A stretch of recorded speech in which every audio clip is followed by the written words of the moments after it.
Tēnā koutou katoa, no mai hoki mai ki Citynews. Thank you for joining us. With me now is Ururoa Flavell. He is of course our representative in government for the Maori Party, and he's going to be talking to me now about a very important issue, the Rena, the oil spill, the damage to the environment and what we can do about it. Tēnā rawa atu koe, no mai haere mai koe e te rangatira. So Ururoa, you're part of the government at the moment, and the government from some corners has been getting a lot of flack about the slow response. Is it the government's fault? No, I don't think so. I mean, I was fairly critical at the start to say that the authorities needed to be open about what was happening so the community knew, talking about Environment Bay of Plenty. But having been to the control centre, having been involved pretty much from over a week ago now, and seeing the whole thing tick over, I think that the response was, I mean, you'll always be better, but the response under the circumstances was probably about as best as you could get. There was the opportunity to fly in the experts from all over the world. They arrived within one day, and there was just logistics around if we're going to pump oil, where we're going to pump it to, and not having the ships available. So a lot of work to be done, a lot of things done behind the scenes to try and get to a point where things became fairly precarious come Monday or so, Sunday, Monday. And there's been ongoing work ever since that a lot of the public won't see, and it's a little bit, because it's sort of offshore and out of the way and all you see is television pictures from here now and again, people can make all sorts of assumptions. But my view is that the authorities have done as best they can, and the authority is basically Maritime New Zealand. Kia ora. When we talk about the damage that's been done over there, a lot of the people of this area will not have got over there to see it. Explain what it is. Well, I've been to Tauranga and I've been to Motiti, and I've been actually out to the ship, lucky enough to get out and have a look firsthand. The damage on Motiti is basically huge for that community. Why?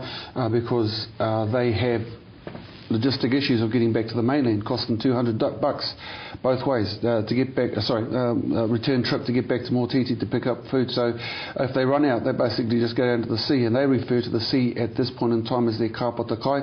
Have done so and always will do. So when that kāpata kai, that food cupboard is cut off, then not only their whole livelihood is put at risk, but also there's a spiritual connection to the sea which they've lived with ever since way back. And so the issues that affect them are probably a little bit different from those on the mainland, because it's all around them. They can't get away from it, and in the end it is the fallback position if all things came to a bad position for them. So they're really hurting spiritually. The food and all that sort of stuff they can get by because the authorities are shipping it across. On the mainland, iwi have organised themselves around just making sure that the same idea, the food basket around the Tauranga harbour is looked after all the way down to Maketu. So iwi have organised themselves quite well, as have communities such as Maketu, Pukehina. So it's been a good response, but you know, the pictures that you see on TV probably tell the whole story. And having been out to the ship, you'd understand why it's such a huge issue, because when you're there, to be truthful, I was basically in awe about what I saw and how that ship was just hanging on the edge there of that reef. It is, the pictures that we've been seeing have been devastating, quite frankly, personally. I'm not sure, I can't speak for everybody.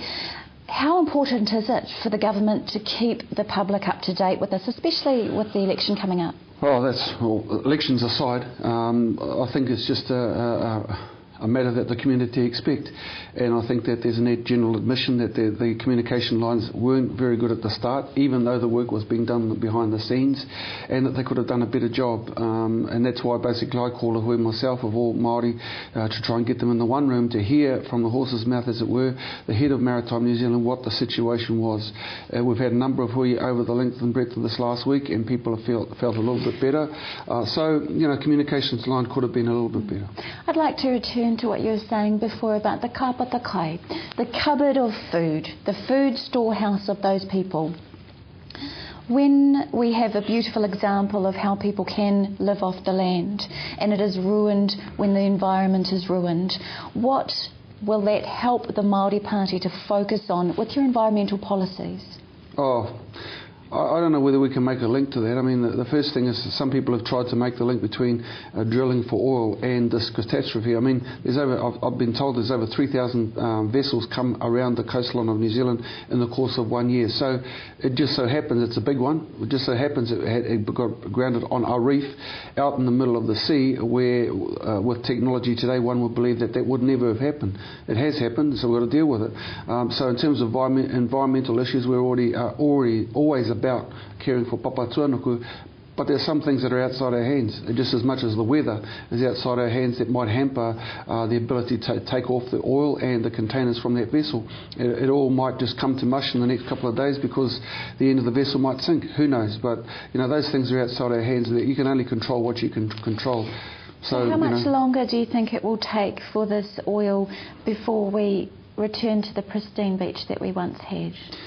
Well, that's the big question. But the advice that I've heard and the many hui that I've been to is that tangaroa will cleanse itself. It will look after this. In other words, when the oil goes onto the rocks, over time, the water action will basically clean it off. It's no use going onto the rocks and trying to clean them off with detergent or some other substance that might clean the food up, because it'll probably damage the food even more.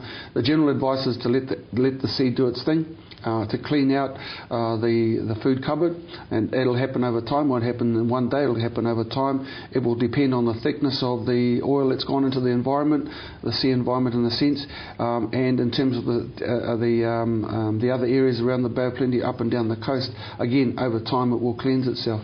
But when you see a big huge blob of oil or a long slick of oil across the ocean, across the beach, you have to take it away, you have to deal with it, and then just hopefully that's not going to come to that, but who will know? Over the next couple of days we'll probably find out. Well, kia ora, Ururoa, we appreciate you so much coming in. We know you're a very busy man and you're trying very hard to do what you can to help this situation. We appreciate that. And kia ora. Tēnā rawatu koutou, make sure that you return for more City News after the break.